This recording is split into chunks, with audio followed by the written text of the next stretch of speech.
ସମସ୍ତଙ୍କ ଘରେ ସବୁ ଗୃହିଣୀ ତ ବହୁତ ଚାଲାକ ଆଉ ଯେମିତିକି ରୋଷେଇରେ ତ ତାଙ୍କୁ ପାରି ହବନି।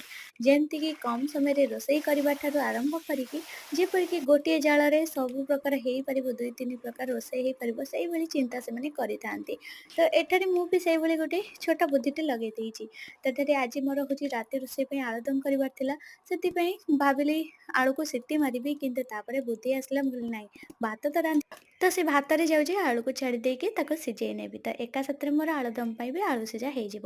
ତ ଏଠାରେ ଆଳୁ ସିଝା ହେଇଗଲା ତ ଏବେ ସେଇ ସମୟରେ ମସଲା ବି ବଟା ହେଇଗଲା। ତା ଦେହରେ ଏବେ ତେଲ ପକେଇଦେଲି। କଡ଼େଇରେ ତେଲ ପକେଇ ସାରିଲା ପରେ ଏବେ ସାଧାରେ ଯେମିତି କରିବି କାହିଁକି ଜାଣିଛନ୍ତି ନା ପିଆଜ ପକେଇଲେ ମୋତେ ଆଳୁଦମରେ ଜମା ବି ଭଲ ଲାଗେନି।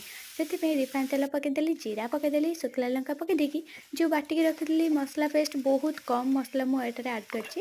ଅଧିକ ଜମା ନେଇ ମସଲା ପକେଇ କଷିଦେଲି। ତାପରେ ବିଲାତି ପକେଇ କଷିଦେଲି, ଲୁଣ, ହଳଦୀ ତାପରେ ଲଙ୍କା ପାଉଡ଼ର ପକେଇ ଦେଇକିରି ଏବେ ଆଳୁକୁ ପକେଇ ଦେଇକି କଷିଦେଲି। ଏବେ ପାଣି ଦେଇଦେଲି। କିପରି ଲାଗିଲା